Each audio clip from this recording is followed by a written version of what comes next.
It's showtime. It's showtime. It says. Yes, sir, Bob. Yes, sir, Bob. All right.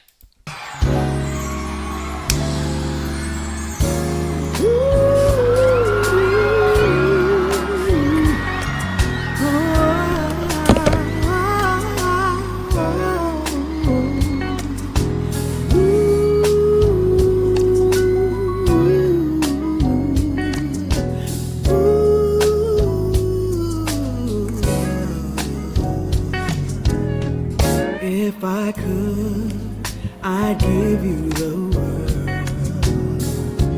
wrap it all around you. Won't be satisfied with just a piece of his heart. My angel, oh angel, you're my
You're my angel. You're the best thing yet. Ooh, no one yeah. My 365 days of the year. Just because you're the best thing yet. Oh,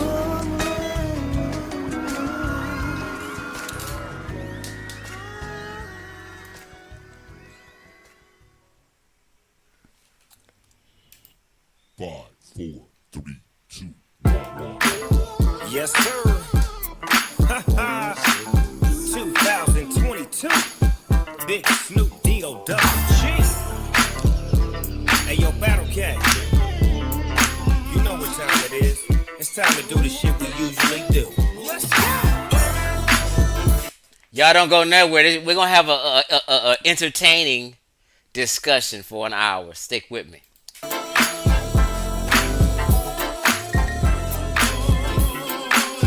Ha. What's my name? Say what?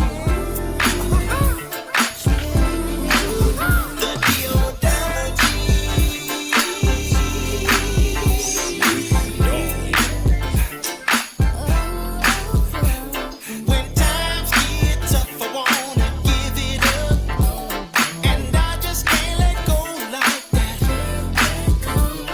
And oh, how long it took to build it up. There must be some reason why he coming back. I'm back. Hey. I'm back in this bitch, ready to do it again. Like that chronic, with my chin. They letting real niggas up out of the pen. Roll a skate, now roll again. I hit my sweet spot, streets got back on lid. Beatbox, heat rocks, talk that shit. Plotting, planning, bacon in hand. Shaking, no faking, while making demands. A little tension in the hood, but I'm loved by my fans. Stand where I stands and I get it from my hands. Really don't talk when it's time to do a dance. Take a chance on yourself like I did on me. I was amazed like a kid on me. No smut, no shit on me. So far up that I can't look now. But every once in a while I find my way back down. When times get tough, I wanna give it up, and I just can't let go like that. Nah. And oh, how long it took to build it up. There must be some reason why he coming back. Can all the people say? Yeah, come on. Yeah, and all the ladies in the back, let me hear you say. Yeah, come on now. Yeah, feel good to you. Yeah, 'cause it's good for you. Come on. Yeah, get your groove on. Or get your skate on. Roll on.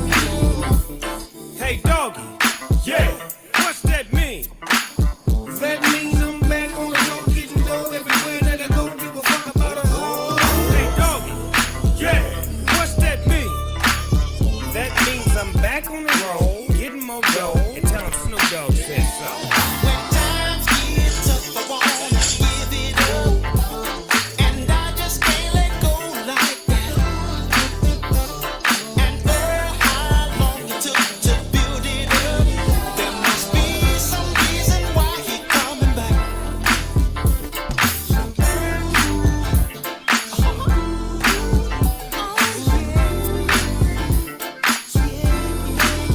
The D.O.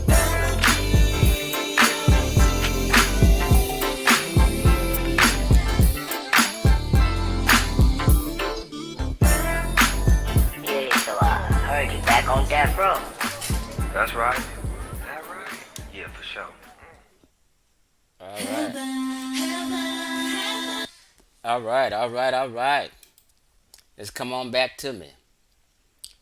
Um, Before I begin this discussion, shout out to everybody in the chat: Smash Rockwell, Donnie Williams, Carter C. Goodson, BB Rodriguez. Hey, BB Rodriguez, that was Layla. The first song I played was Layla Hathaway.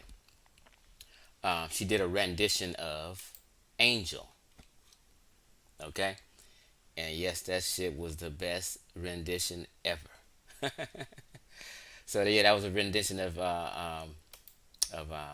Angel by Layla Hathaway. The second song was Snoop Dogg featuring October London. Snoop Dogg featuring October London. Okay, so I need to see a number uh, um, 5 before I go all the way live. I need to hear and see a number 5 so I can know that I'm heard well, my audio's on point, and we can begin. 5 to go live. When I see a 5, I will begin. And the 5 is telling me that I'm heard well. Thank you, Donnie Williams. You welcome, BB Rodriguez. Right? Okay, so I'm heard well. So I just wanted to do a little review of the movie Woman King about the Dahomey warriors in West Africa, right? And it's going to be brief. And then we're going to get into indigenous slavery and what some people I see on Facebook and certain social medias seem to be bothered by the movie. Clearly, they didn't see it if they don't like the movie. Excuse me. Clearly, they didn't see it if they're bad mouthing the movie. I know how niggas is. Niggas is broke, waiting for shit to come on DVD or on some streaming site and shit. Niggas just talking shit based off of what they know about the Dahomey. But they didn't see the movie. So I went actually to go see the movie last night, right? I went, took myself on a damn date. You know what I mean? I had dinner and went to the movies and sat in the middle at about 9 o'clock at night and just chilled and watched the movie and soaked it in. I said, hey, I cannot be in the conversation about this movie if I haven't seen it. Like all these people on social media, on Facebook, is in this conversation and didn't see the movie. So I'm like, I know he didn't see it the way they talking, right? Now, the movie was a good movie. Now, I'm not saying it was some bomb-ass movie that, but you know what I mean? Like, it was nothing to write, like what they say about chicks, about a chick. She ain't nothing to write home about, but nothing to kick out of bed either. Right? So it was a good, decent movie. I'm a movie buff, so if the movie was poor, I'd let you know, right? Like, what's his name? Idris Elba last movie. I just the name of it just I drew a blank. Where he was in Africa, and they were hunting, and the lion was after them and killing everybody, right? That movie was horrible. I mean, straight trash. I was pissed off. I went to go see it, right? But The Woman King was actually good. I wouldn't say great, but it was a good, entertaining movie, okay? So go support the movie. Go pay and see it. Stop listening to these people online talk that bullshit. You know what I mean? Support the movie. Support the sisters that was in the movie. We always want to see big numbers. So movies like this can come out again. You know what I mean? If you don't support these certain movies, then you can't complain about certain movies being made or not made. You get what I'm saying? You don't support them no way. So it was a good movie. Now, I want to say this. Because people... Did she say the cast of the movie is... I will watch it, yeah. So it was some good acting. I'm going to tell you that. There was some good acting in it. Now, let's be clear. Because people on social media, they just believe everything they see. Now, let's be clear. In real life, these women cannot whip no man one-on-one. Let's just stop. Okay? This is Hollywood, okay?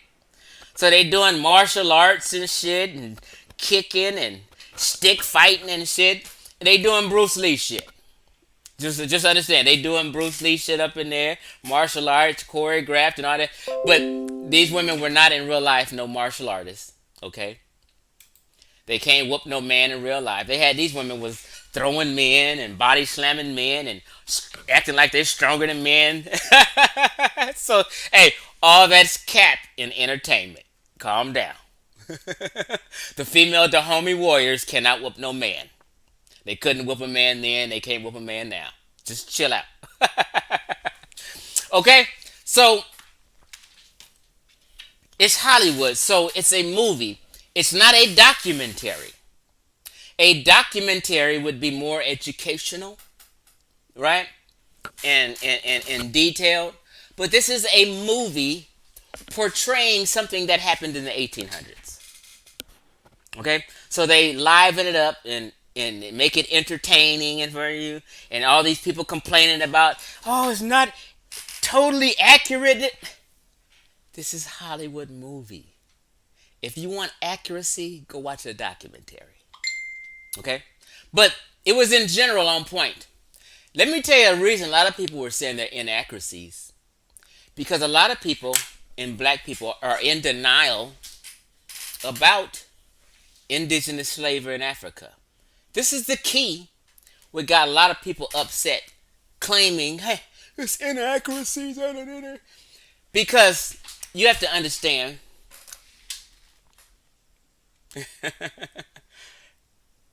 yeah, Viola Davis did some good acting. But the Viola, I can't even, God damn it. If I say that, I'll be giving a spoiler. But I'll just say this. The young lady under Viola Davis, that little young girl can act. When she was crying because of her homegirl who trained her to fight got killed, and she was crying, man, I'm trying to tell you, I felt that shit. She was acting her ass off. Okay? On that part. Now,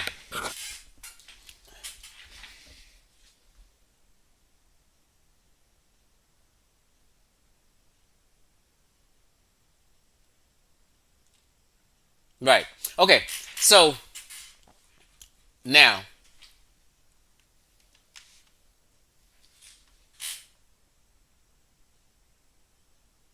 in reality, a lot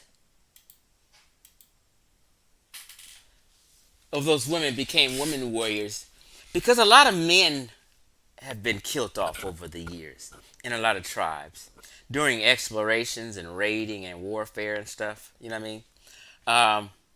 So I think the women in that tribe outnumbered the men, right? Now, what do I want to say?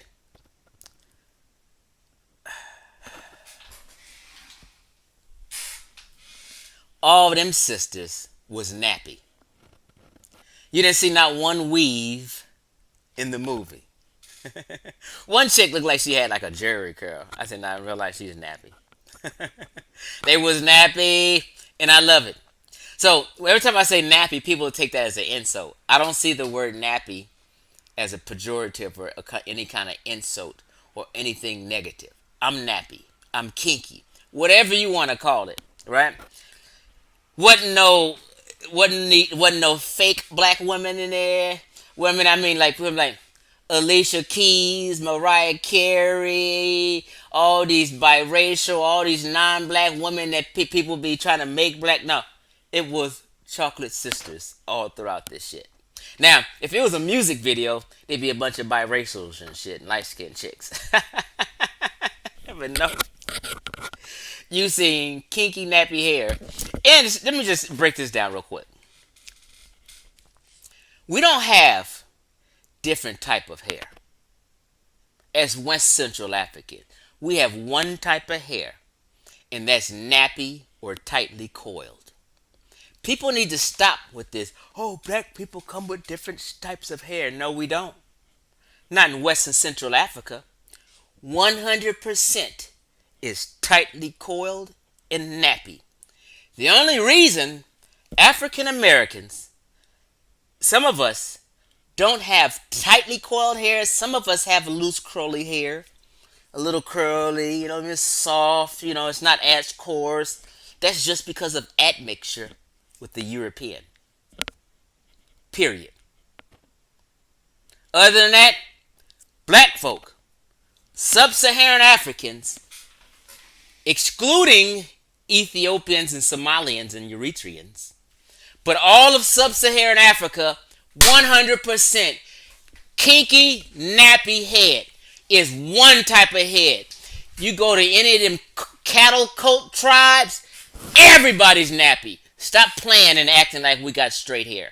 We don't. I went to Ghana. I don't see not one straight haired person unless they got a weave on. All these tribes and shit, everybody is tightly coiled and nappy. We come with one type of hair, and that's tightly coiled. Let's be honest. Only reason you think we don't is because you in America are looking at someone who may be admixed. Sub-Saharan Africans got one type of hair. Okay, now Viola Davis in the movie was raped before, I guess, back in her history. So she was fighting against a man who was considered her rapist, right? And rape is prevalent in Africa and in indigenous slavery, right? Here's the thing, because we about to touch the indigenous slavery topic. Face it, I'm natural and kinky.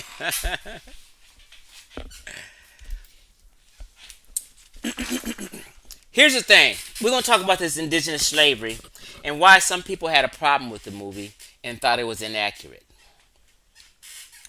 Black Americans, and especially the so-called conscious community, is in competition with white folk for morality and always have.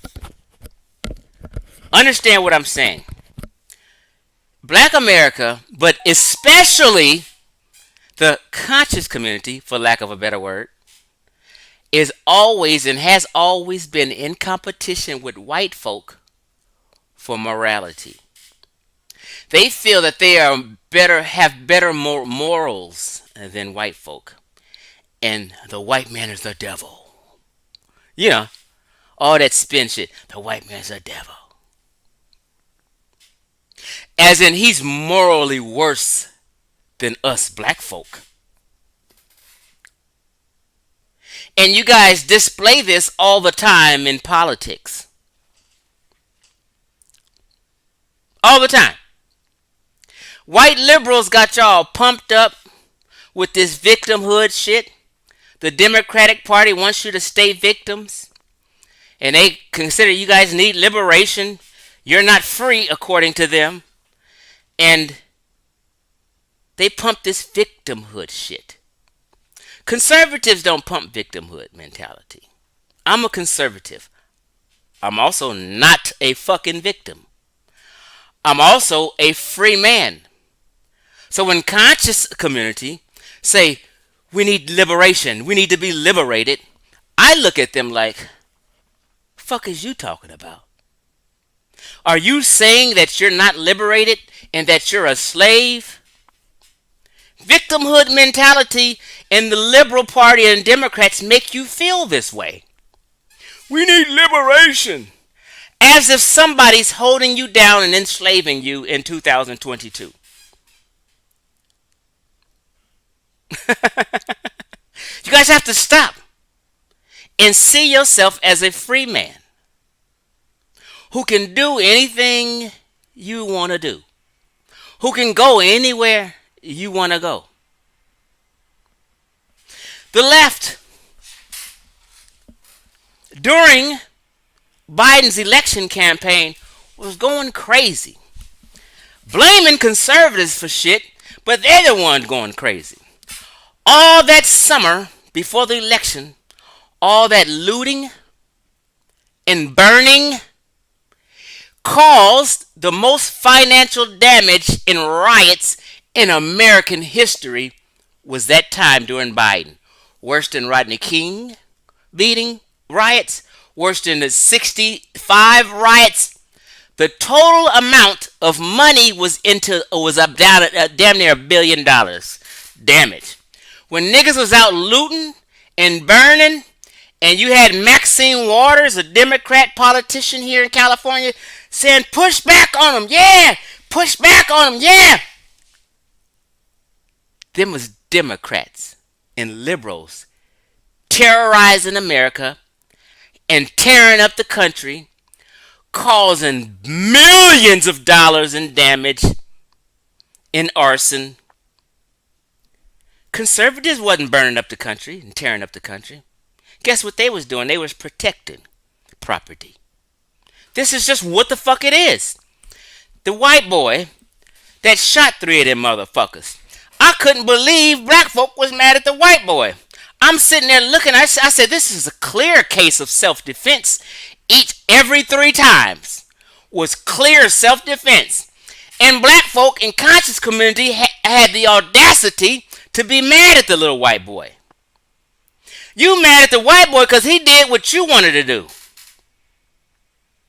He was there to protect property, and any conservative out there was there to protect property. I find that honorable. You guys hated on that. You guys were for the looting and burning. That's what the Democrats is doing. They pumped up all these killings for election season, and here y'all is. What's the girl name that got killed? Cause her boyfriend, what's her name? A lot of people don't even know it. It's a 20-part documentary on that chick. Her boyfriend busted through the door and shot the goddamn police in the goddamn leg. They bust back and end up shooting her. What's your boyfriend doing busting on police? First of all, sounds like some dope dealing was going on or some wicked shit was going on to me. But y'all, they get police is killing black men. Here it is. George Floyd swallowing dope. I know exactly how George Floyd felt. You niggas didn't know till later on when he was saying I can't breathe. Video came out later on after y'all was charged up. He was saying I can't breathe before he was even on the ground. 5 times. He's standing up. I can't breathe. Just get in the back of the car, sir. I can't breathe. Sir, please, get in the back of the car. I can't breathe. Then they put them up. Then he said, what? He asked to be put on the floor. They put him on the floor. So the cop put his knee in his back and sat there. Just like, one second. Let me just say this. I know how George Floyd was feeling. I'm an ex-dope fiend. Back in the day in the early 90s, I got off in 92. When I was on that shit, oh, my heart is palpitating. Don't let no police roll up on me. My heart's palpitating.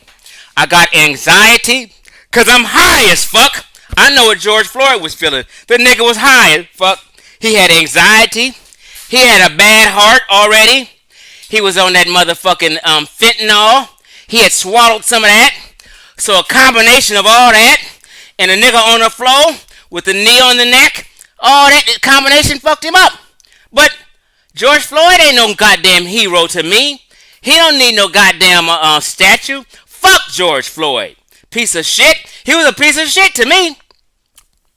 Y'all can be mad at me if you want. I'm just keeping it real. Okay? George Floyd was a piece of shit. Previous, he was swallowed dope before and they showed it. It's on camera. A year before that. These became political cases for victimhood mentality to get President Biden elected. I got suspended on Facebook. They was suspending conservative values and people talking conservative shit. I got suspended for posting some moringa. And they told me it was drugs. Got off, bam, right back on restriction. So 90 days before the election, conservative people was getting restricted. They didn't want you influencing shit. The other nigga that got shot in the back because they said he had a knife. And the police shot his ass in the back while he was getting into his motherfucking truck, reaching and shit. And they shot him in the back. I tried to tell you niggas, police procedures. You shoot until the threat is gone. That's how all training is. in the police academy. You don't shoot bust one time and stop, right? Let me tell you why. Because if you bust one time, a person always don't go down from one shot. They are taught and trained to shoot until the threat is no more, until the threat is gone. So he's reaching into a truck. They don't know what the fuck he's reaching for. It's said on reports he had a weapon, but he did have a knife, and he apologized and admitted he shouldn't have never reached in there, right? But as he's reaching, they bust one time, a motherfucker can take a shot, and turn around and still bust on you. So police officers want to go home to their family just like you do. They're not going to take a chance on busting on somebody one time, and they say, and he just turn around on you and, nope. Lay this motherfucker down, and so we can go home safe. That's procedure. Here he is admitting a month later, yeah, I did have a knife, and everybody on social media molded and mad now. He had a knife, and he said he was wrong for that and admitted all his wrong. But all these things were politically motivated cases that were not going to have a good court outcome anyway. It was for Biden's election. Like, for instance,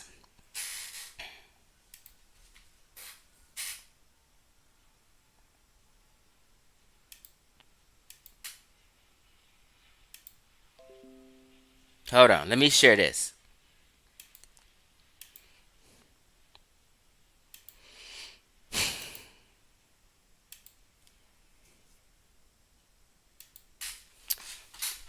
Now, I'm sitting here like, why is nobody talking about this case?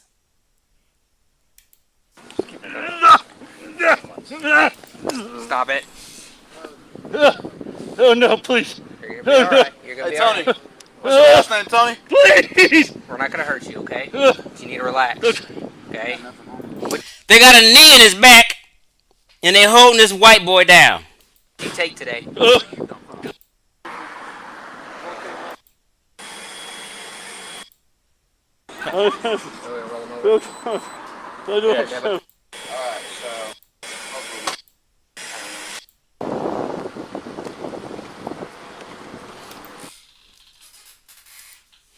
He eventually died from the knee in the back. Wasn't nowhere on the news. Because there's no ratings. He's a white boy. You only get, they don't put it on the news if it's a white cop and a black man. Oh, that gets ratings, that gets views, it gets y'all all excited and pump up. But let a white boy get shot by police. It ain't gonna be on the news. So you guys were flooded with fake shit, bias shit, and politically motivated cases of police brutality.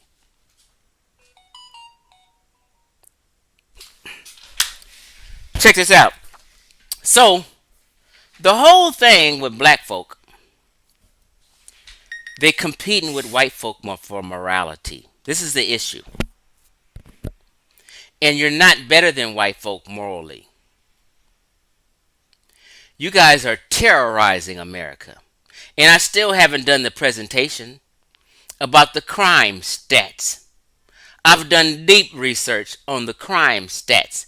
All types of crime. You got arson, you got petty theft, you got robbery, you got rape, you got assault, you got, bank robbery. It's so many different crimes. And black Americans lead by percentage in almost all of them.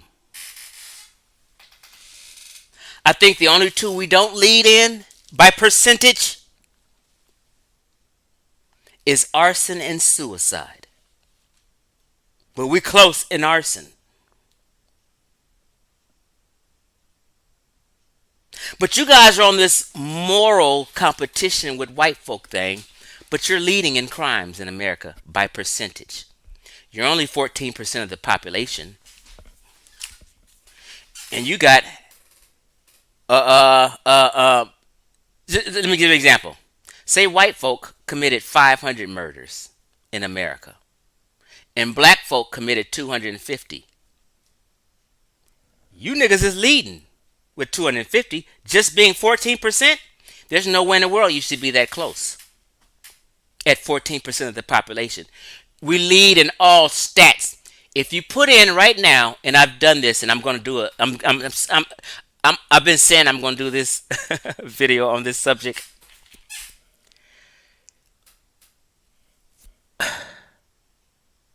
When you if you put in cell phone store robberies, 10 videos gonna come up. All 10 niggas. Still in 2022, niggas are still running up in cell phone stores, robbing cell phone stores, and getting locked inside of them. Put in taxi cab driver robberies. Niggas. I watch all these police protection videos. Half of them black folk. Police shooting video. Half of them black. I'm talking about we're out of control. And niggas trying to front and play it off like, wait, Chicago's out of control. All you got to do is look at the music industry. Hip hop, out of control. Lil Baby, just a killing just last week here in LA at the black rapper killed. I mean, you name it, just Young Thug, you name it. Fighting, killing, shooting, it's crazy in hip hop. They don't do this shit in country music. Rock and roll artists ain't acting a fool like that. And none of these white folk music where the artist is out here killing, shooting, fighting, gang banging. No other music artists are acting a fool except in hip hop. Nigga shit. You niggas is terrorizing America. White folk ain't terrorizing America. You guys are worse than white folk in 2022. And we're about to get to this indigenous slavery. And from my research, people always say, oh, it wasn't as bad as the transatlantic slave trade and slavery in America. I beg to differ. I think it was worse. I think them black folk was more treacherous. They was raping young women on a regular. Black African slavery, they was raping women more than slavery in America. Prove that shit, Chief X. Slow down, I will.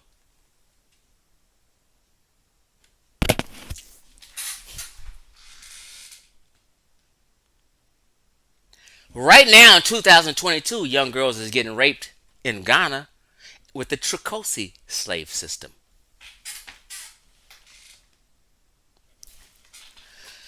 Black women enslaved in America, maybe 20% got raped. In Ghana, over 50% if you're a slave. Now, we had a lot of tragedies, and it was brutal. Transatlantic slave trade and slavery in America was brutal. Yeah, white folk is wrong for that. Yeah, we get that. Well, black folk is wrong for their slavery, and Native Americans is wrong for their slavery. White Arabs is wrong for their. Everybody's wrong for practicing slavery.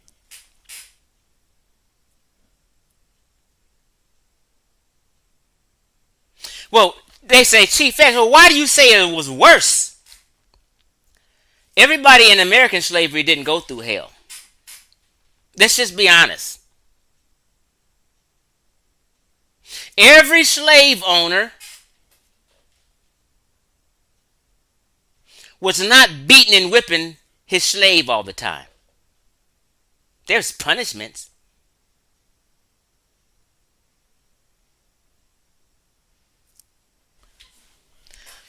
Let's talk. Is Tricosi slave system going on in 2022 in Ghana? Okay. No, no, no. Let's do this. Let me do this first. Let me do this first.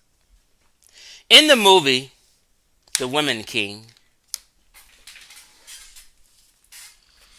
the Dahomey Kingdom was slave raiding, snatching up people,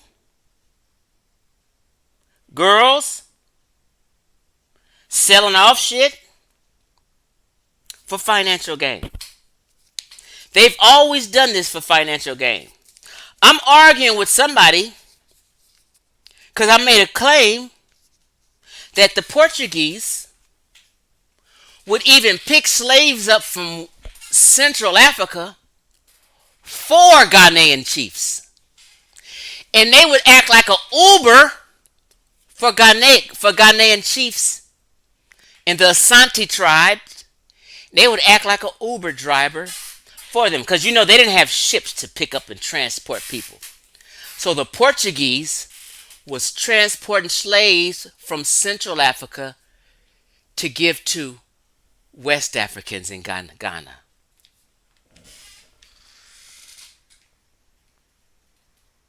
I said, when the Portuguese first touched down in Ghana, 1470, they didn't come for slaves at all. They didn't come for slaves. They came to do trade and do business like they came to every other West and Central African place to trade and do business initially. So they get there and they trade and do business, go back to Europe. Trade and do business, go back to Europe. They ain't getting no slaves yet. But after a while, they're witnessing Ghanaians, Asante tribe. I know I rep Asante gang. I have no problem. It's Asante gang. So they're witnessing indigenous slavery as they touch the shore. And this gives them a bright idea. I'll show you. Say, hell, well, we need some slaves to build up the new world. Can we get some slaves? And business jumped off. The slave trade jumped off. They said, hell, these Africans is just giving up niggas freely out of their stockpile. All negotiations on board the table. The movie Roots ruined me and our thinking. The movie Roots in the 70s, when I was a kid, I remember when Roots came out. My whole family, my mama, my daddy, my brother, and my sister, we all sat down and watched Roots, and came on a Sunday, and I think it was ABC. And all we learned was white boys running up in town, shooting and killing and snatching and stealing people and placing them on boats. We didn't get the story that the Africans themselves was practicing indigenous slavery before the white man came, before the Arab came, and they did business and sold slaves, and white folk didn't even go inland to pick up anybody. All the slaves were brought to them peacefully.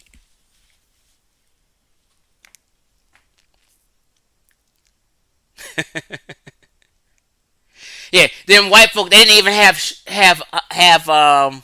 they couldn't even moor a ship. They had to wait out there. Even in the movie The Women King, you'll see the Portuguese with ships waiting out there. And you'll see them on canoes. The niggas was putting niggas on canoes and rowing these niggas out to the Portuguese ships. This was in the movie. This is in the book. This is what happened. They didn't have shores where they can come in and set up. They eventually came ashore and stuff and helped build the slave dungeons in Ghana and shit like that. They called it the Gold Coast, and all that gold and shit that they were selling to the white man came from indigenous slave labor. It is what it is. Check this out. So Black Americans in conscious community want the world to like kind of have mercy on them. An incident happened, all niggas is doing. See, we told you the white man. We told you the white man evil. We told you. See, they killed a black man. We see. They love doing that shit.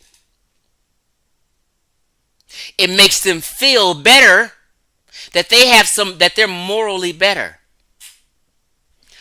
All the while pointing at this one white man in this incident. All the while, 20 goddamn murders in Chicago this weekend. They ain't pointing at none of them niggas killing niggas on a large scale. They pointing at this one white man, this one incident that happened one time a year. While this shit is happening every weekend in every motherfucking hood. But you ain't want to point at these niggas and they shit. You just want to point at the white man. See, I told you. It makes you feel like you're morally better to point the finger and do that shit. And the media just eggs you on. But behind the scenes, the Democrats and liberals is like, look at these niggas. They terrorists. They ruining America. They acting a fool. Yeah, but here on camera, the Democrats are like, yeah, victimhood. Yeah, push back, Maxine Waters. Yeah.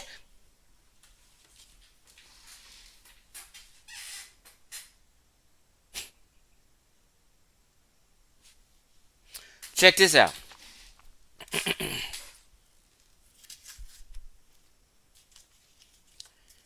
Even in the movie, you can see that the Dahomey tribe did not want slavery abolished.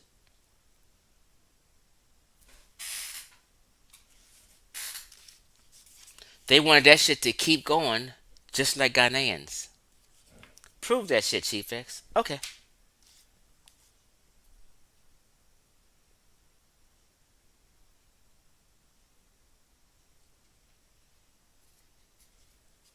Okay.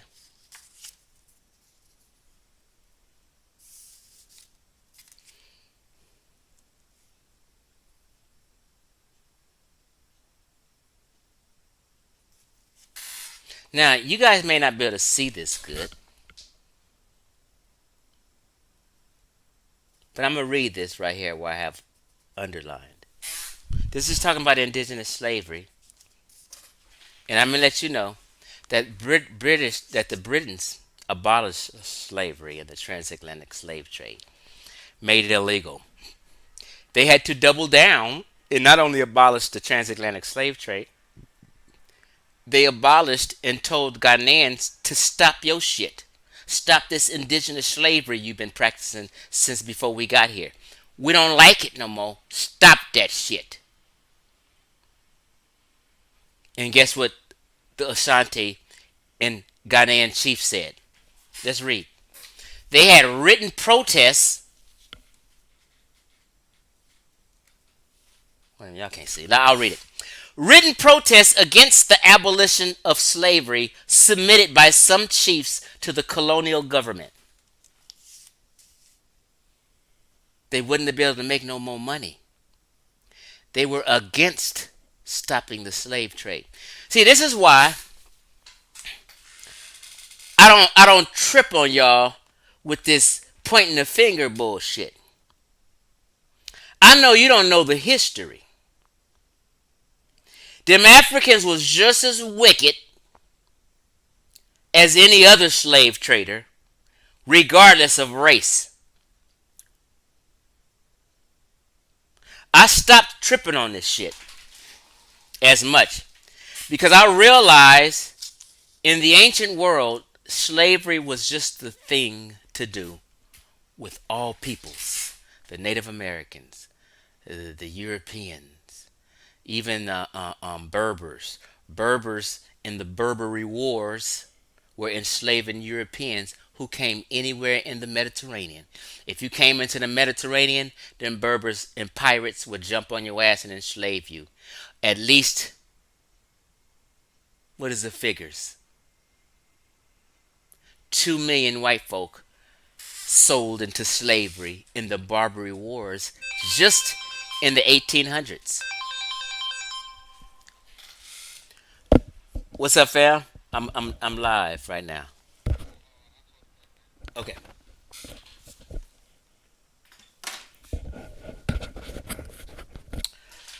Um. Yeah.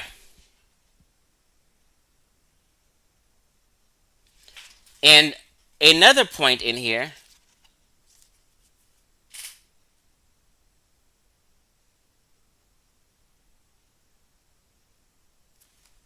it tells you right here. See, I read books that underline. It says who in November, when it seemed that the British colonial administration was contemplating the abolition of the indigenous institution of slavery in Asante, the chiefs and elders of Adansi wrote to the British commissioner responsible for the Southern District thus. He says, I'm going to read this paragraph. The freedom of every slave, we beg to say that is impossible for we Ashantis to do. It's impossible for us to free slaves. What? That's what he said. What could the kings, chiefs, and headmen do if these are set free? Like, what are we to do if they're set free? We need their labor, is what they're saying. All our drums, blowing horns, swords, elephant tails, basket carrying, and farming are done by these, as we have no money like Europeans to do the necessities for us. And how can we kings and chiefs attend any calling by the government at Ubasi or Kumasi while we have nobody to carry us, beat our drums, blow our horns, carry our swords, and other necessary things? He said, we ain't gonna have nobody to carry us. So if people see in the movies, you'll notice that they carried some high dignitary white boys that they was carrying in a hammock, like they was carrying. Just like they carry some African chiefs and potentates, and they carry their ass. Slaves do. The servants do. This is what the Asante are saying. They don't want to abolish slavery. What else they gonna do? So while white folk is trying to abolish the slave trade and indigenous slavery, niggas don't want to stop enslaving. Niggas don't want to stop selling slaves. The Dahomey didn't want to stop selling slaves. The Ashanti don't want to stop selling slaves. Queen Nzinga in Central and Congo, she don't want to stop slave trading and stop selling slaves. All three of them, Queen Nzinga, the Dahomey, the Ashantis, all of them have been banging on in raiding neighboring tribes forever before the white man. They've never been able to get along. That's why when the white man came, they had no unity. They would sell each other out in a second. When I went to Ghana, Ghanaians told me Africans are brutal to other Africans. They was like, what the white man do ain't shit to what Africans do to other Africans. I said, what? I had to sit back and take a look at this shit. I said, you know what? You were fucking right. They didn't give a shit about each other. Let me tell you how you don't give a shit about each other.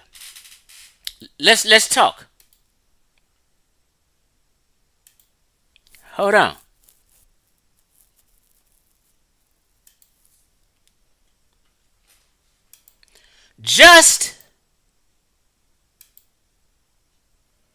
It was just Rwandan genocide in the 90s. And for a long time, conscious community niggas, so-called woke folk, like to blame white folk for what Africans do, because they're in this moral competition and they don't want the Africans to seem to be some immoral people who do some fuck shit, you know what I mean, and will kill and rape each other. But goddamn it, they'll kill and rape each other, and they've been doing that for a long goddamn time. The Rwanda genocide occurred between 7th April and 15th July 1994 during Rwandan Civil War. During this period, around 100 days, members of the Tutsi minority ethnic group, as well as some moderate Hutu and Twa, were killed by armed Hutu militia. Now, when I went to Ghana, I went to a museum. They had this musket and a rifle up in the museum. I'm like, y'all make weapons? Y'all make rifles and shit? They said, no, that's from the British. Because them tribes and them Ashanti and other sporadic tribes had rifles. Just like when you watch the Woman King movie and the Dahomey, them people had rifles. Wasn't no white folk running up inland on no niggas with rifles. Wasn't no white folk running up in the Gold Coast in Ghana with niggas with Ashanti strapped with rifles and snatching people. These people had rifles.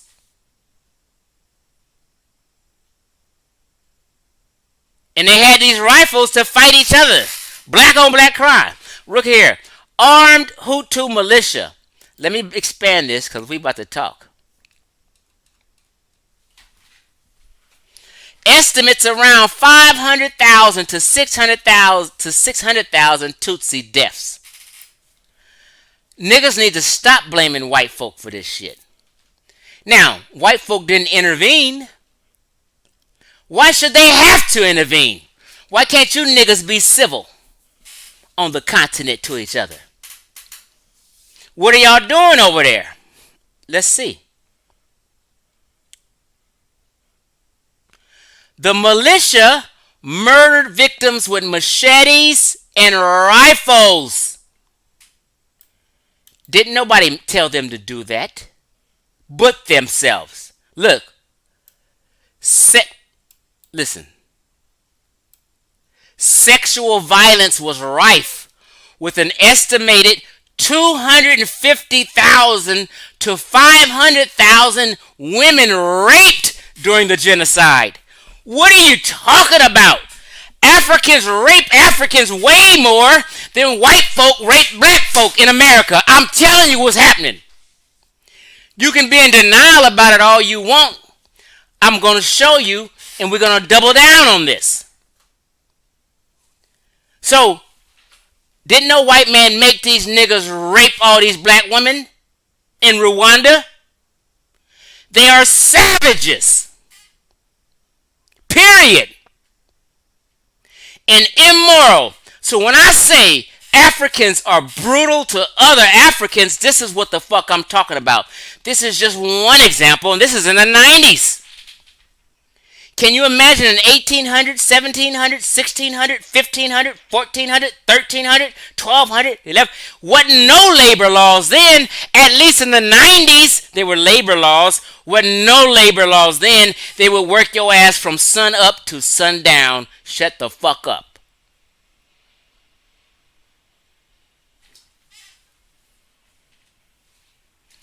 So 500,000 women raped.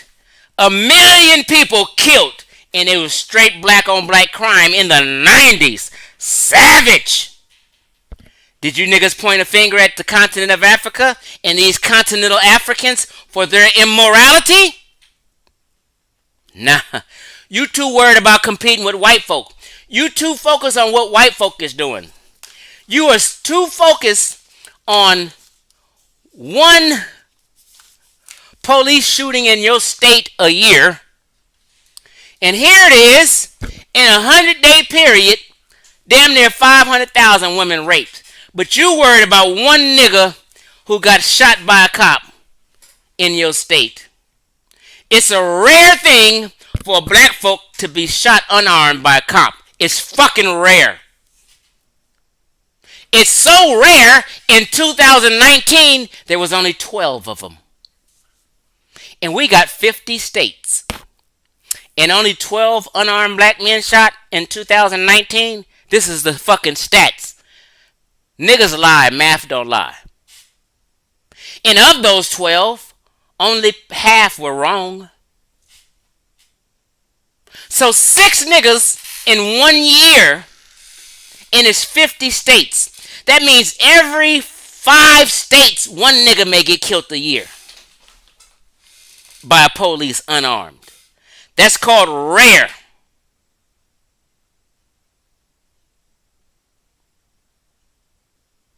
Let's be real.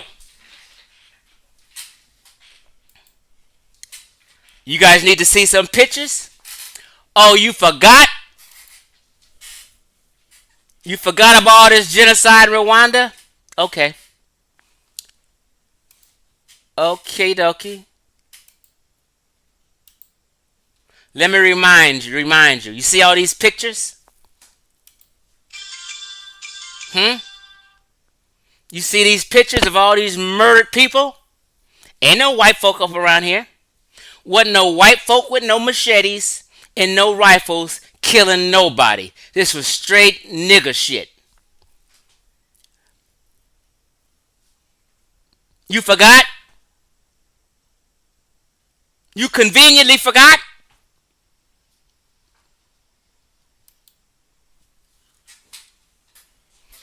These are atrocities in Rwanda. Let's move on. I should have pulled up the link. I think I'll do it now. You know what? I'll get back to that.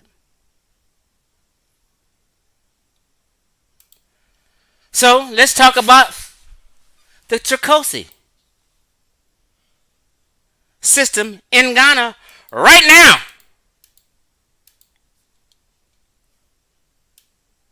What that say? Trokosi, the practice of sexual slavery in Ghana. Religious and cultural freedom versus human rights. There's whole journals on this. How you didn't know?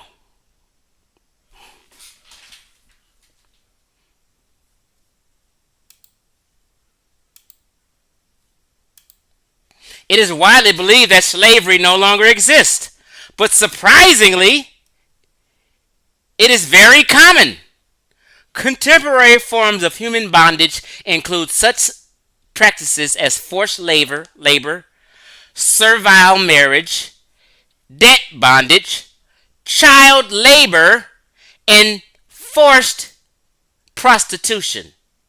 Most countries have outlawed slavery, yet it continues to exist in many countries and seems to be most concentrated in the Middle East, Asia, and Africa. One example of modern slavery is found in Africa, where tens of thousands of what? Pre-teens and teenage girls are being kept as unpaid what? Servants and sex slaves by who? West African voodoo priests. Fuck them West African voodoo priests. Fuck voodoo.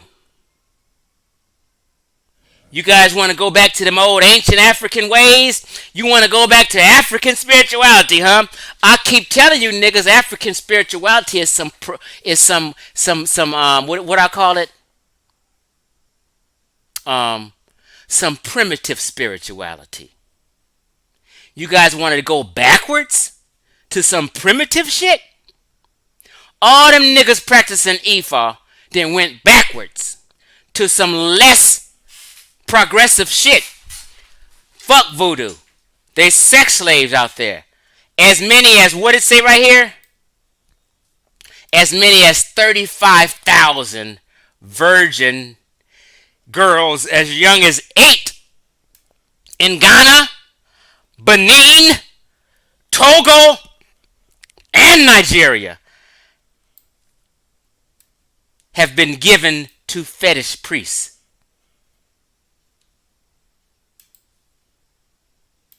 When y'all gonna stop playing and get with reality? In the movie The Woman King, What's the star lady's name? What's her name? Somebody typed it earlier. The main star, the woman king, the lady who's king became. Well, I don't want to give you no spoilers, but she was given away as a child and sold as a child to her rapist in the movie.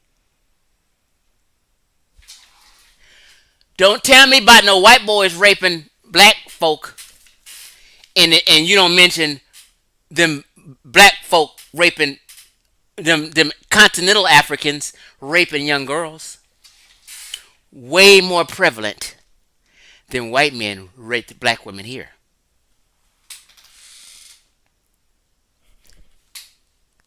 Get out the moral competition. Humans are humans. Some humans are fucked up. Some humans are good people. Period. It don't matter your color. I judge people on an individual basis. How you treat me and how you interact with me. Period. Regardless of color. I'm no racist. I know there's pieces of shit Africans. There's pieces of shit Europeans. There's pieces of shit Arabs. Pieces of shit Berbers. Pieces of shit Russians. Pieces of shit Native Americans. There's pieces of shit on the planet. Period. And one race ain't more wicked than another race. If continental Africans had ships like the Portuguese and Dutch, continental Africans would have been selling them ships to other lands, enslaving Africans and enslaving whites and enslaving Arabs and anybody else they ran into if they could. They just didn't have ships to get along. So what they did was enslave their neighbor next to them. Oh, we ain't got no ships to travel to these other lands. Oh, we'll just enslave the neighboring tribe. We'll raid this tribe, snatch up the little young teenage girls, right? Make them concubines and never bring them back. Never bring them back. No, never bring them back. They're going to be sex slaves and doing hard labor for the family.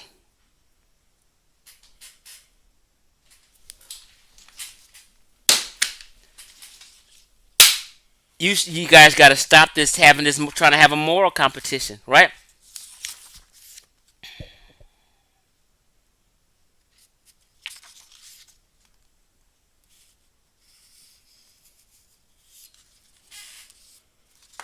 The Ghanaian scholar who's a PhD at Ghana University who wrote this book, I listened to her.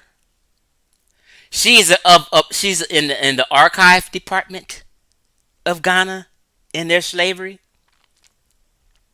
She's interviewed all tribes throughout the whole region of Ghana.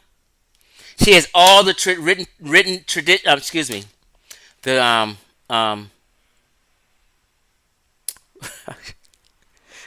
she has all the stories, right? She even has these written statements during times in the 1800s by the Santis saying they don't want to stop the slave trade. Let's keep this shit cracking, right? Even here.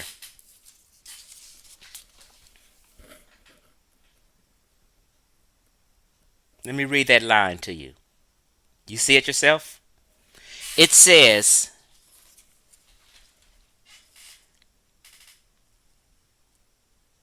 MacLean stated before the Committee of Merchants that slavery had been in existence in Ghana from time immemorial, and as such the government of Cape Coast Castle, they're saying slavery has been around immemorial, forever. We taught the white boy about slavery, basically. That's another whole story I'm not even going to get into.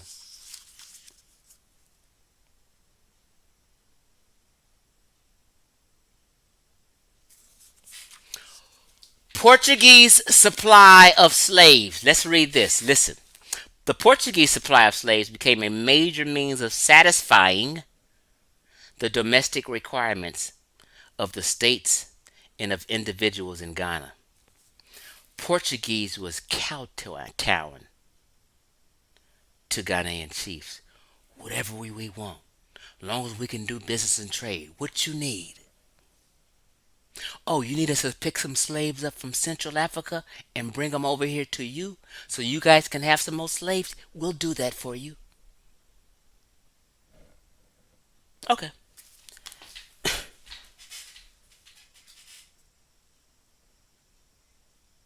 Elmina King's chief factor sold them to Ghanaian and other African merchants for gold.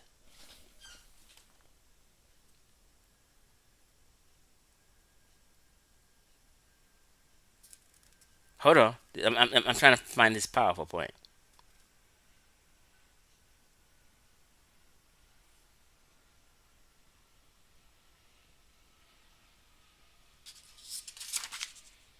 There we go. There we go. They engaged in slave raiding expeditions to provide slaves to work the gold mines in order to provide gold to the European traders on the coast in exchange for European goods. In the Woman King movie, they sitting here just sipping on whiskey that they got from Europeans, and they were happy about slave trade and getting goods from the Europeans. This shit was all on top of the table in agreements between Africa and Europe. Roots movie is a lie. Look, Europeans' introduction of guns and gunpowder from the 1650s onward further influenced the indigenous institution of slavery. Them niggas is in the 1600s was strapped. White folk wasn't going up in no areas they didn't know with niggas who strapped. I'm talking about from the 1600s all the way on to the abolition of slavery. This shit was on the table and Africans was bringing slaves to them. Let's continue. Ghana became a major source of slaves. Here we go right here. Ghanaian traders in the early 18th century began to ask for gold in exchange for slaves. They needed more slaves themselves, along with the Europeans needing slaves.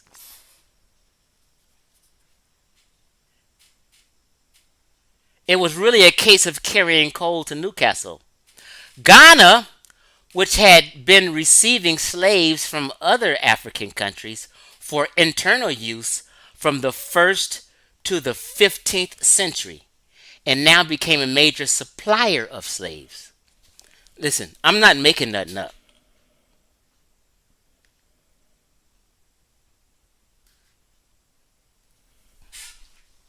It's clear from the above account that by 15th century AD, the institution of slavery was known and practiced in virtually all the states that had been established in Ghana by this time. Right? But this is... Hold on. Okay, here we go. Here we go.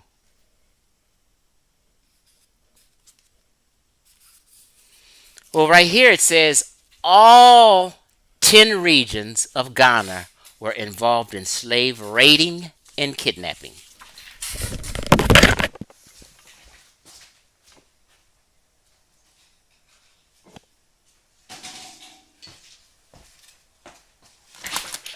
All these regions were involved in enslaving and raiding and kidnapping. It was what was happening in West and Central Africa prior to the white man. The white man came, and that's when they traveled their ass overseas. I ain't finished. Hold on. I'm trying to find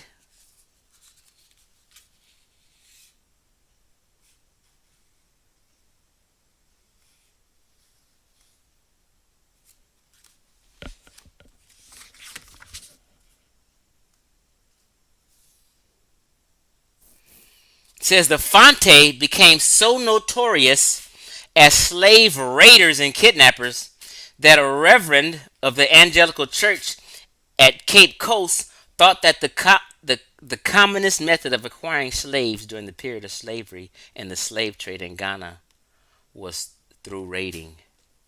But that's not what I wanted to show. Hold on.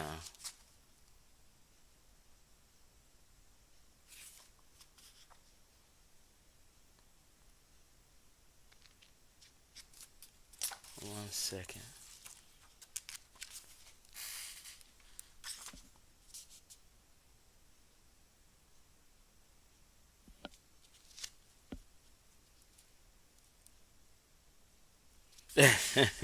Look, it says the Europeans had never seen the gold mines, and they were always surprised when told of the skill with which the barbarians mined gold. You talking about the indigenous slaves that Ghana had already mined the gold. The Europeans never even seen the gold mines.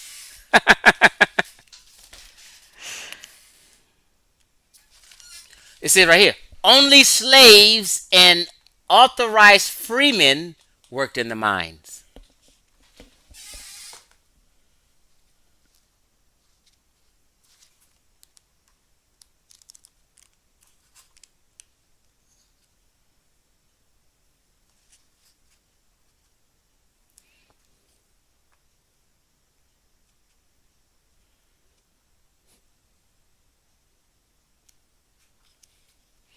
I'm trying to find the part where Portuguese was transporting slaves from Central Africa to Ghana for them. That's how much business they was doing. The Asante had Portuguese moving slaves for them. Shit crazy.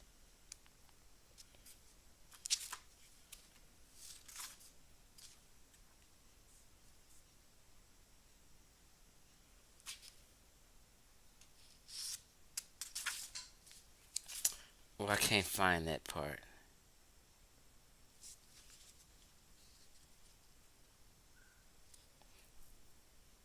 Oh, I found it. I found it. I found it. I found it. Wait a minute. Here we go.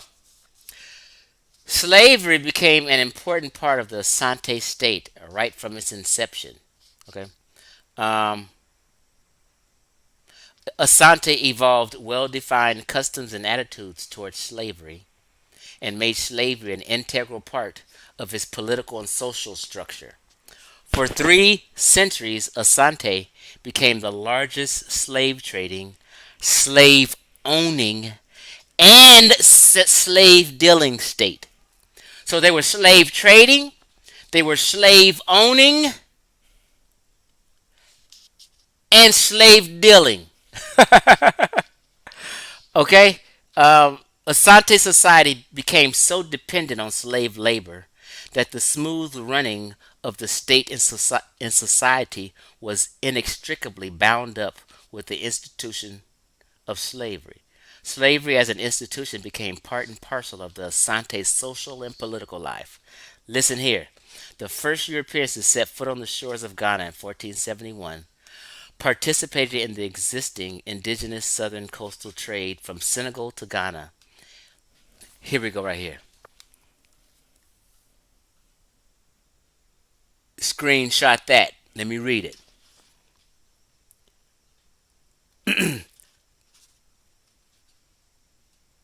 Okay. The first Europeans who set foot on the shores of Ghana in 1471 participated in the existing indigenous southern coastal trade from Senegal to Ghana and acted as agents transporting slaves and other goods from various parts of West Africa to Ghana in exchange for gold. The Portuguese did this for almost a century. The Portuguese thereby boosted the already existing trade and increased the number of slaves Ghana had. Portuguese supply of slaves became a major means of satisfying the domestic requirements of the state and of individuals in Ghana. God damn. Portuguese were transporting on ships slaves for Ghanaians to have slaves. Shit is fucking crazy.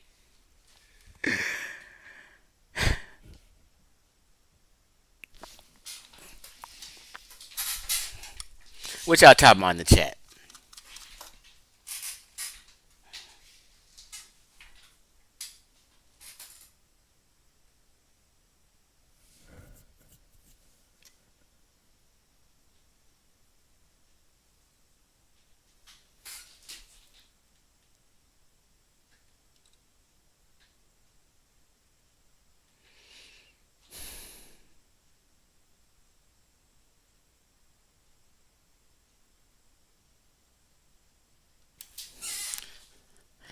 Sandiata Jelly, you have to get up out of denial. Either you're late to this presentation and you need to rewind it, but bro, I'm sitting here proving over and over. This lady right here, this black lady, she's a PhD at where? The University of Ghana. And she teaches about indigenous slavery and how her country behaved in the slave trade. You a black American. Okay? I'm listening to her.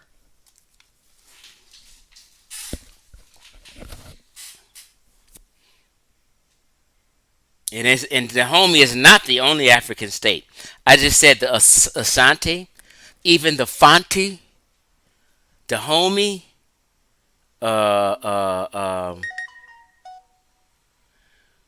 Queen Nzingo, all in the Congo in the 1500s. Her daddy. They were all slave raiders, slave traders, enslavers, and trying to control the slave trade to make money. They were all raiding neighboring tribes, snatching up kids, snatching up men and women, doing all kind of foul and wicked shit. They were doing that for themselves, and they did it for the European.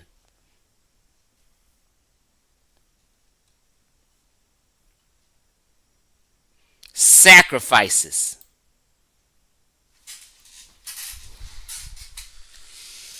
I'm Carter C. Goodson. I should have pulled up this link. Let me just go ahead and pull it up.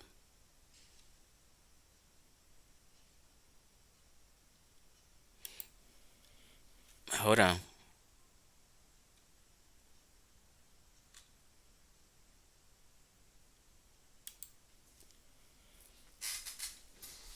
Okay, here we go.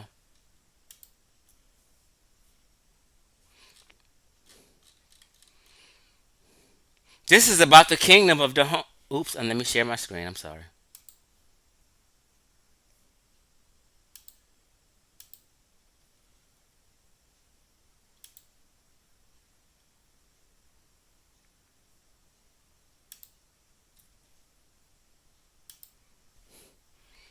Right here, as you can see on the screen,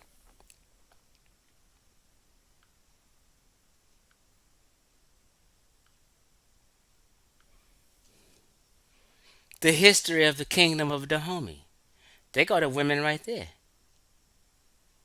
Now you know they can't whoop no men, but let's scroll down. What this say?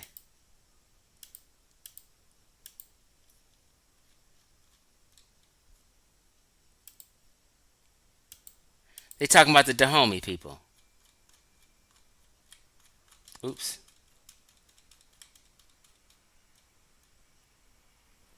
In 1851, 1852, the British imposed a naval blockade on the ports of Dahomey in order to force them to end the slave trade.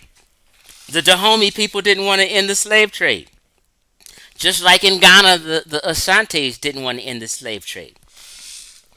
None of these black folk that was making money and killing game in Zinga, the Dahomies, the Asante, the Fontes, none of them wanted to stop the slave trade. White folk had to bang on these niggas to stop this shit. Listen, in 1851, 1852, the British imposed a naval blockade on the ports of Dahomey in order to force them to end the slave trade. Niggas gotta be forced, but you still mad at white folk only? Widen your hate a little more. In January 1852, Gazo accepted a treaty with the British ending the export of slaves from Dahomey.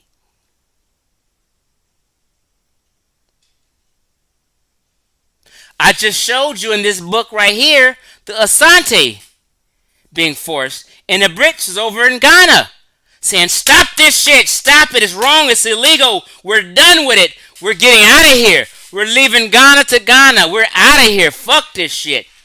And here go the Ghanaians saying, no, don't go, don't stop, let's keep it going. I'm telling you, it was equal hand and equal evil. Now, I didn't make this up. I'm proving everything I'm saying today. It is what it is. Let's double down on it some more.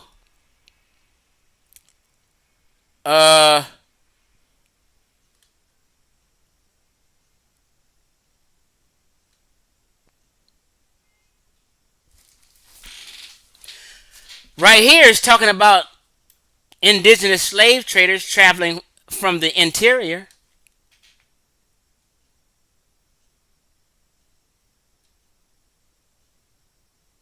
Let's bump it on up. The Trokosi tradition in Ghana.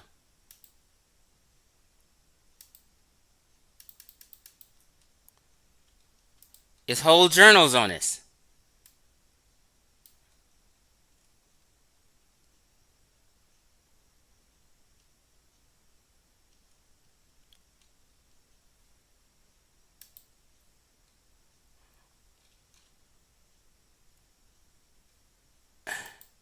So, what was I talking about? Hold on. Let's just watch this 12-minute video of some foul shit going on currently.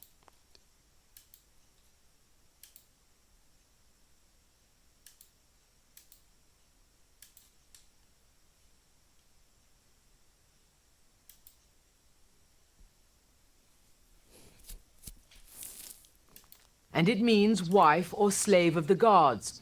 It's an ancient West African tradition that to this day enslaves thousands of women and young girls, some as young as 7 years old.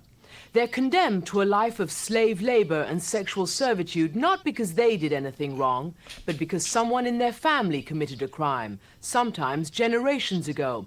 And to pay for the crime, their families must send young virgins to be the slaves of tribal priests.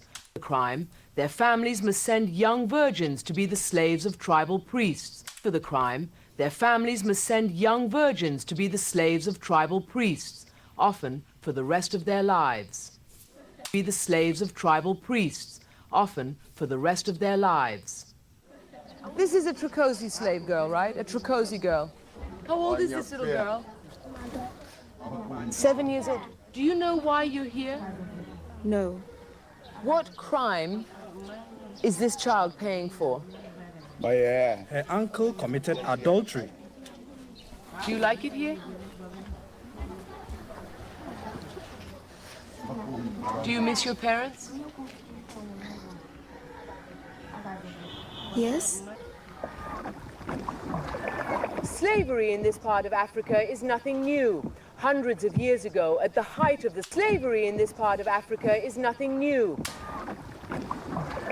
Slavery in this part of Africa is nothing new. Hundreds of years ago, at the height of the slave trade, the Volta River was one of its main highways.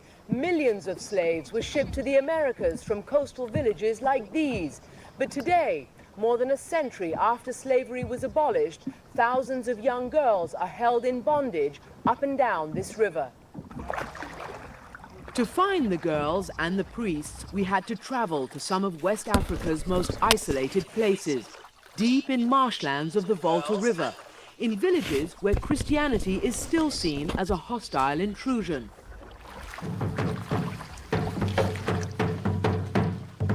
This is where we found the tribal priest Gidisu, attended by one of his 10 slave wives. But before anyone would even attended by one of his... This is where we found... Now look what she's carrying on his head. He ain't carrying shit. She's carrying on her head his stool.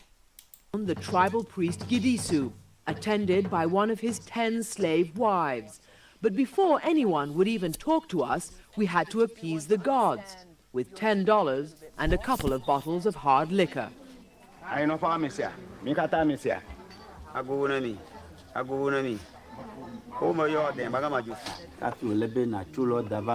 Tell me, what is your problem with our religion that you've come all the way from your country to find out about it? We want to understand why young girls are made to pay for the sins or the crimes of their family members. It is our fetish gods that demand the girls. Death will strike your family unless you bring a young virgin to us. Death will strike your family unless you bring a young virgin to us. And that's how a life of slavery begins for thousands of African girls. They are brought to these shrines or village churches when they are still children, and they may stay until they die. They are meant to marry the gods, but it's the priests who'll stand in. By day, the priests make them work in their homes and on their farms. By night, they demand sex. And they don't have to pay the girls, clothe them, or even feed them. Trokosis are not slaves. Or even feed them. This is labor. Just like any other hard labor for kids. Trokosis are not slaves. How can the person I marry be a slave? Do you think these girls are happy to be your wife? They haven't chosen you. Are they happy? Oh, fine. But it's not fine for Akuponyo. Today, she becomes a Trokosi slave. She's not allowed to talk to us, to tell us what she thinks. She doesn't have to.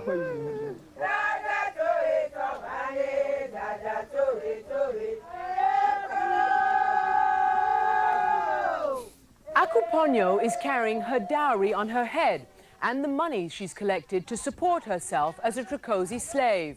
She hasn't committed any crime, but years ago, her great-grandfather murdered someone. And according to these people's traditions, Akuponyo is the latest young woman to have to pay for the sins of those traditions. Great-grandfather murdered someone. And according to these people's traditions, Akuponyo is... Oh, y'all want to go back to these African traditions, huh? Is that what y'all talking about? You want to go back to these ancient African traditions? Okay. Keep popping off at the mouth. The latest young woman to have to pay for the sins of her ancestors. Family members accompany Akuponyo on her 6-mile walk to the tribal priest. They are sacrificing her because they believe that otherwise the gods will bring death to the family. Oh, by the way, that just reminded me that in the movie The Homie, they talked about sacrificing slaves and people for whatever spiritual tradition. They will sacrifice a slave and kill a slave. Okay? Same thing here, what they just said. Talking about a sacrifice. They're talking about a different type of sacrifice, but a sacrifice nonetheless. To punish them for their forefathers' crimes. It is a never-ending cycle of fear, says Akuponyo's uncle. Whatever the custom demands for the death to stop, that's what the family will do, even though it's so painful for us. It's a public ritual of humiliation. Akuponyo has to walk a gauntlet of jeering villagers and beg them for money. The tribal priest she will serve is Maku. As far as I'm concerned, It is good because it deters others from committing crimes. We saw her from the beginning when she was waiting to come here, crying a lot. Why do you think she was crying if it's so good? If you see her weeping, she's crying from joy. But Akuponyo's humiliation continues inside this hut that's their holy shrine. She's supposed to become the wife of a god, but in reality, one of the priests can take her as a slave for work and for sex. What you are seeing are the secret rituals of atonement that have never before been filmed.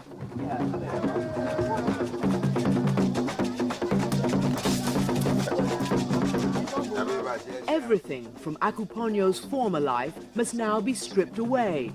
Her clothes, her beads, her earrings, and finally her pride. Oh yeah, they speak English in Ghana. Also, along with whatever their tribal religion is. The work of a slave begins at dawn. There are 21 in Maku's village. There's 2 over there. We wanted to meet some of them, so we asked Maku to show us around. There is this little girl who was brought in just 2 weeks ago, and there are old women who've been here all their lives. If you had been able to choose, how would you have spent your life? What would you have done? They brought me here so young, I had no say in my life. Now that I'm about to die, I don't care what happens to me. But even a whole life of servitude doesn't pay off a debt to the gods. Girls keep paying for the same offense from generation to generation. You're the replacement for your sister who died? Yes, Are you happy here?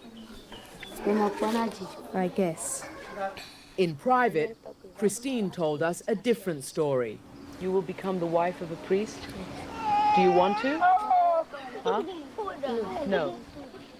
Do you want to run away? Yes, I want to run away. And why don't you run away? Where are your parents? My parents died. They died. For the 5 years she's been here, Christine has been forced to trade in her school books for hard labor. When my father died, I stopped going to school, even though I had wanted to become a doctor. I feel very sad because by staying here, I have lost my chance at an education. This is the future awaiting Christine if she stays in the shrine, chasing away the birds that scavenge the priest's harvest and bearing the priest's children. Even if they can run away, the world they find outside is not much kinder. Once branded a Trokosi slave, their families don't want them back. When I ran away from the priest, life was so hard. People ran away from me. Even my relatives turned their backs.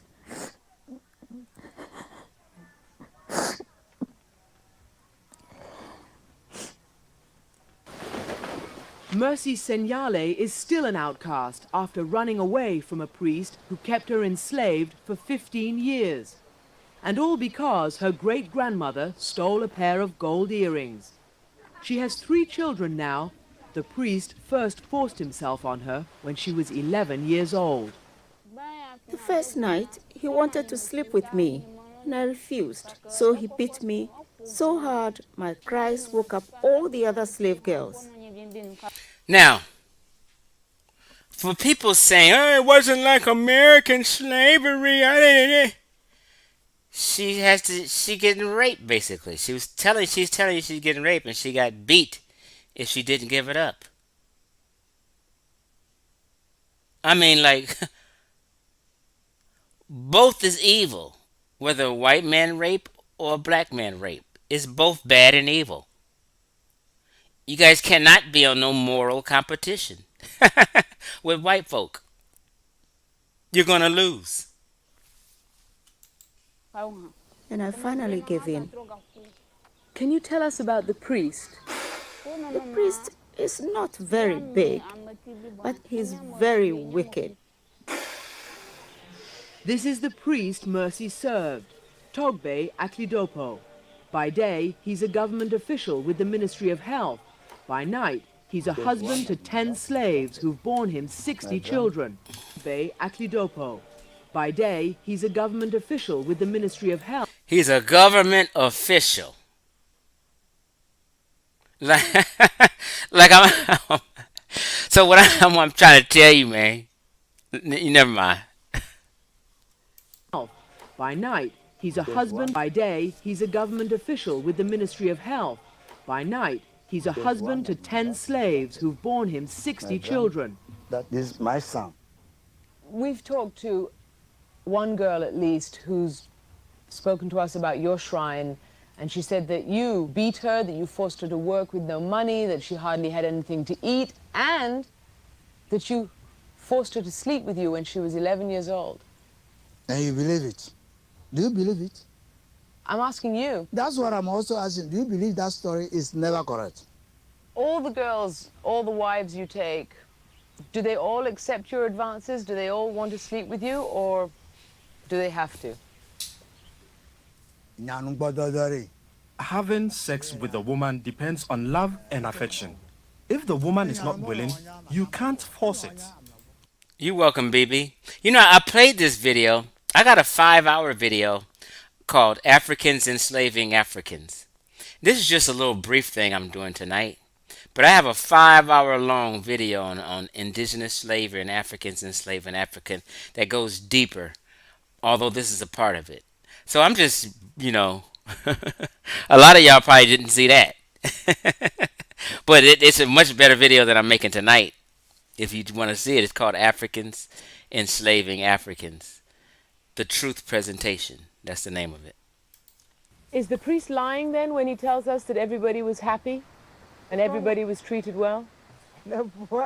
He is telling lies.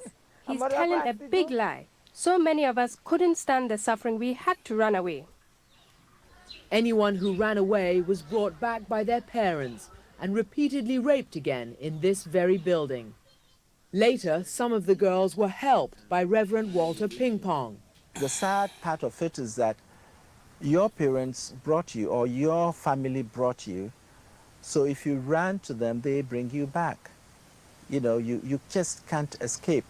International Needs does not want to replace the fetish priest. Reverend Ping Pong now leads the campaign to end slavery in Ghana. He's trying to convince the priests to set the girls free. Most of the priests that we've encountered are farmers, and so we give them cows. And what do they say when you say, here's a cow and a sheep for this 10-year-old girl? What do they say? They say, great? No, a lot of them will ask us, do you want me to go to bed with a cow or a goat? And I'm sorry, but this is about, you know, the understanding that some of them have. You know, there is some value to these girls that they can't really have in cows and goats. Which is sex. Which is sex, literally. Reverend Ping Pong has managed to free these 31 women from their priest for 5 cows and about $1,000. At this liberation ceremony, the blood of a slaughtered goat marks the darkness of slavery and death. The white headbands mark freedom. The slaves' symbolic chains are cut, and they jump from one world to the next. So far, 436 slaves have gone through these rituals and have been set free, but thousands more remain in captivity. And according to Togbe, the tribal priest, that's where they'll stay. This practice was in existence before the white men came to Ghana. What? This practice was in existence before the white men came to Ghana. What? This practice was in existence before the white men came to Ghana. Practice was in existence before the white men came to Ghana. This practice was in existence before the white men came to Ghana. I shall also continue till I die.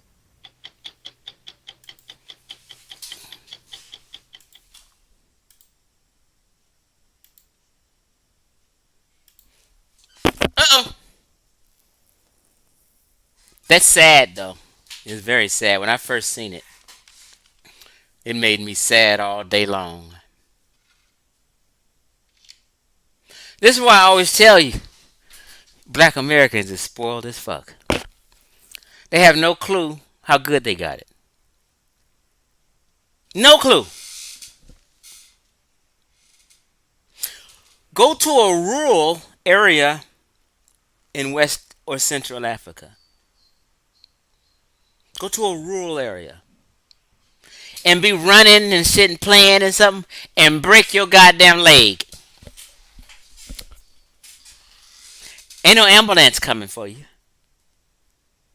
You're going to have to get with the village and they're going to have to find some transportation and they're going to transport your ass as best as possible to where you need to go to fix your broken leg or whatever you have a problem with.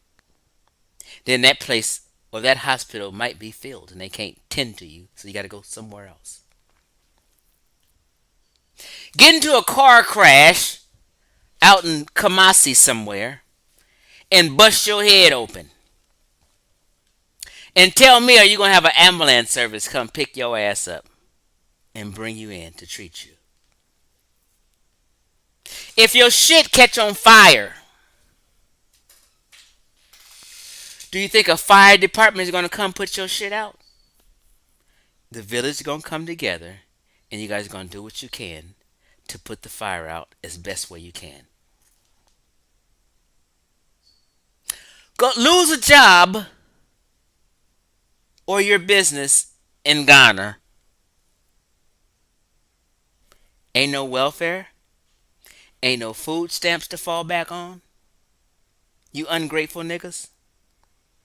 You're going to have to put a basket on top of your head, male or female, and walk around town selling shit so you can put some money in your pocket and nobody's going to give a fuck about you. Or nobody's going to cry no tears because they're all doing the same thing. You spoiled black American.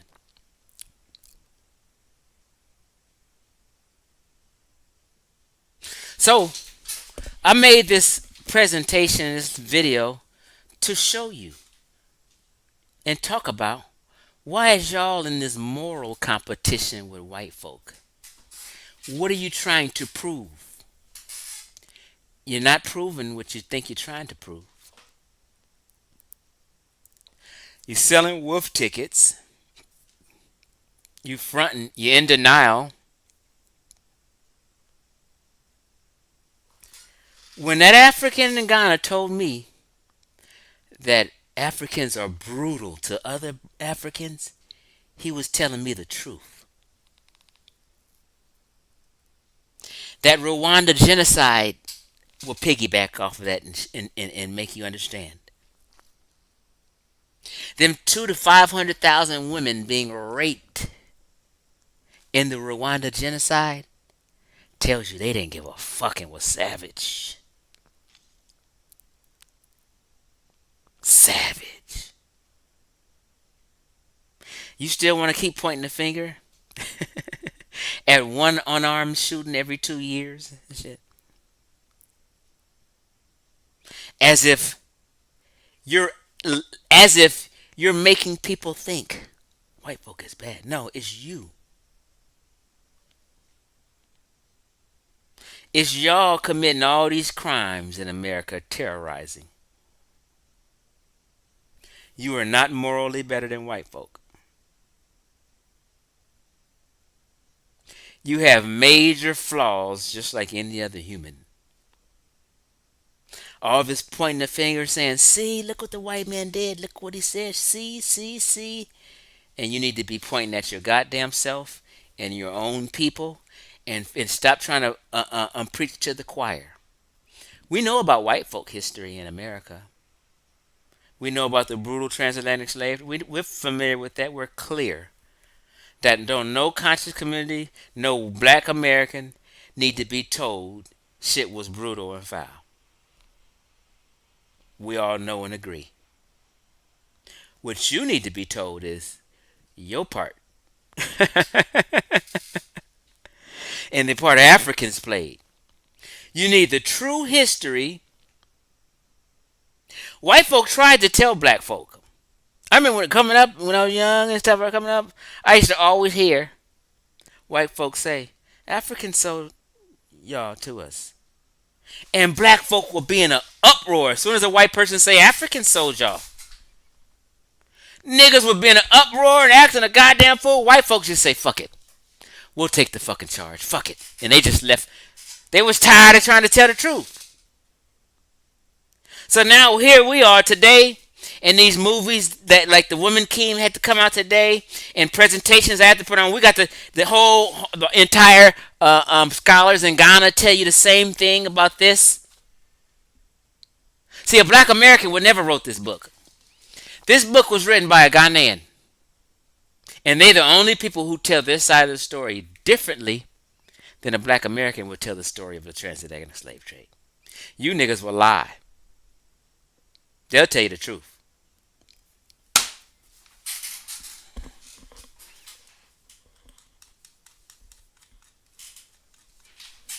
Let me check out some of these comments.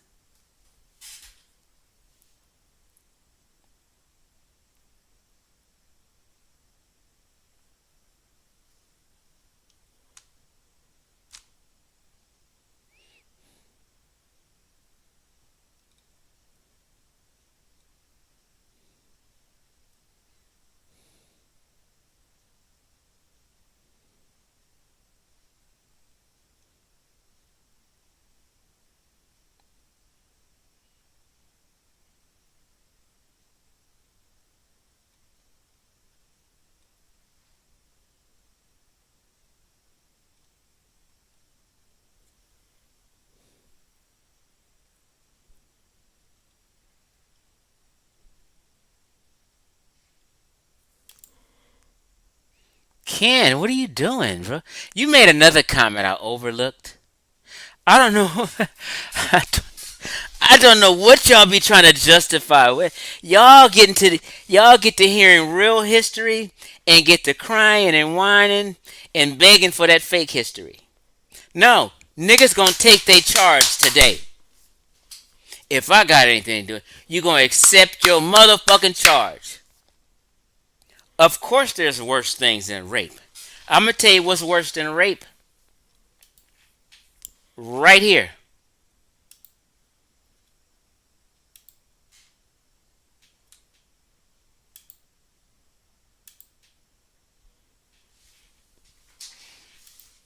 Rwanda genocide and death.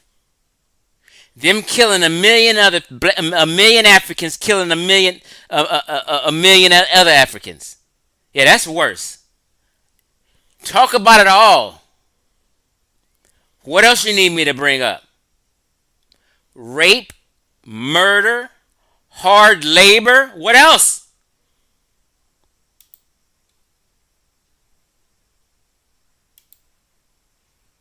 Let's stop playing.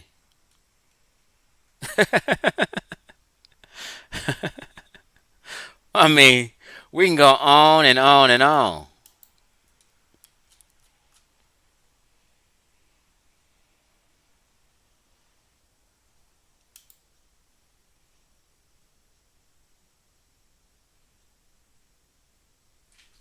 Yeah, so let me make sure I didn't miss nothing.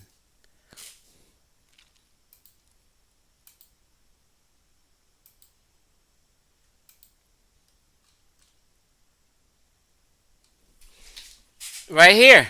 Hold on. Let me just share this so y'all can see.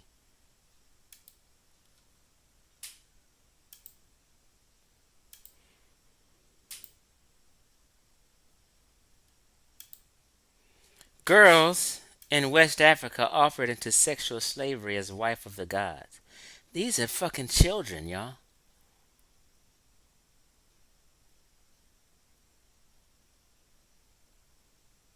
This is molestation. This is pedophilia.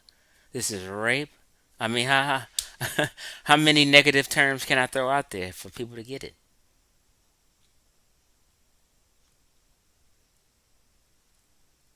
And they talking about the Tricosi system that's going on right now. They gotta feel. See, y'all kids ain't this age. You see them buckets of water in this canoe? This girl gotta paddle this canoe, bring back water, Y'all ain't working that hard in America. Y'all kids playing the PlayStation right now, sipping on lemonade and shit, smoking joints and shit. These kids enslaved and doing labor. You spoiled black American. Y'all better shut your mouths. Shit.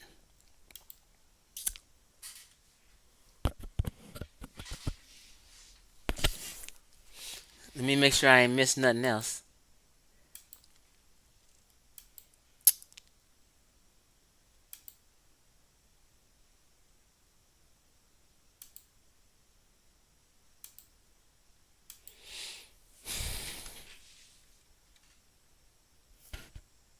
Hold on.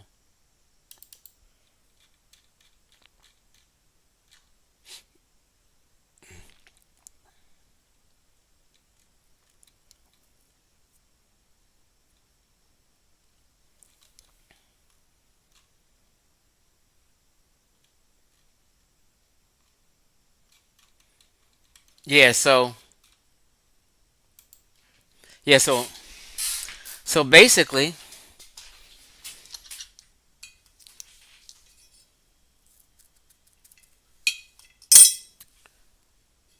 all over West.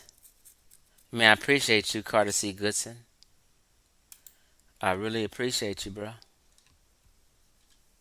So basically,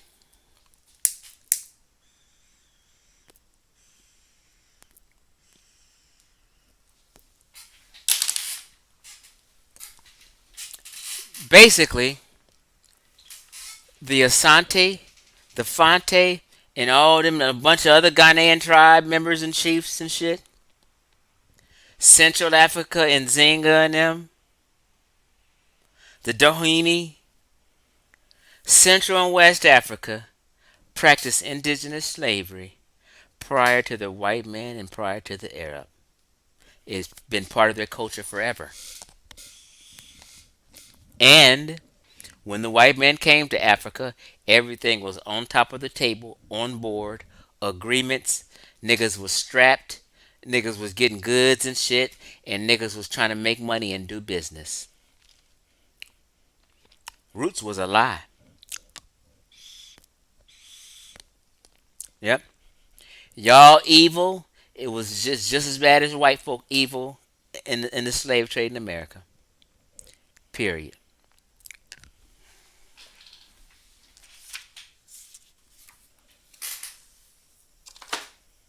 And you niggas need to stop pointing the finger.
So yeah, I suggest that everybody go watch the movie. Support the black movies. You ain't gotta wait till it come on streaming and check it out. It's at least food for thought. Don't listen to none of these haters. I'm gonna fuck that movie. I ain't going to this shit. Inaccuracies. It wasn't that inaccurate. It was pretty much accurate, except the fighting scenes. I'm sure was exaggerated. Them women wasn't whooping nobody in real life. Now they may sneak up on somebody and cut you, but they ain't whooping no men. I don't give a fuck what they talking about.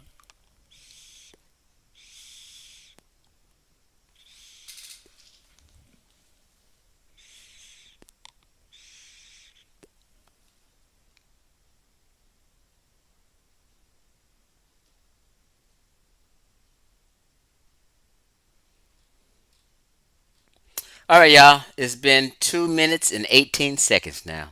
I think I can get out of here at 2 minutes. I mean, excuse me, 2 hours. Peace out, y'all. If you didn't catch this from the beginning, rewind it. Hold on, y'all. Hold on. Matter of fact, hold on. See, this is what you need to check out right here. Let me show you.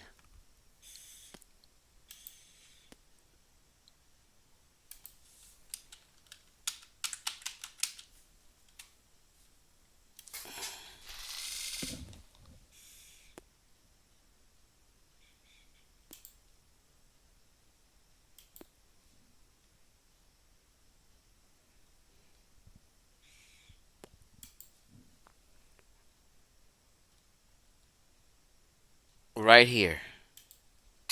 Okay? I'm going to get.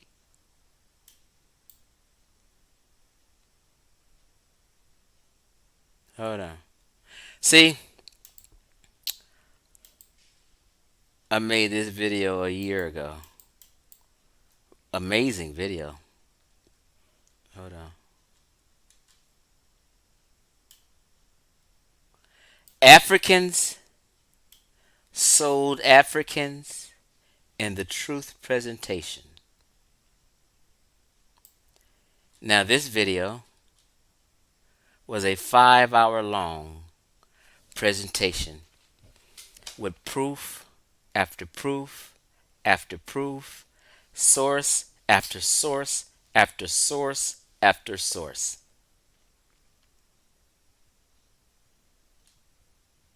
You should go watch that one. The one I did today is just like a mini one, a mini version of it.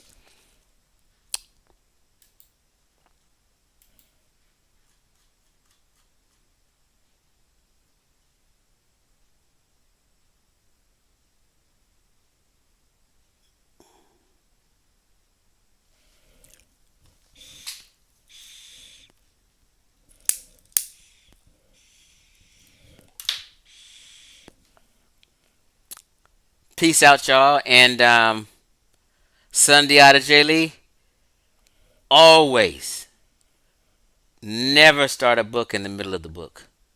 Always start a book at the beginning. Rewind this video to the beginning and watch it. I think of some jewels you may have missed. I'm out.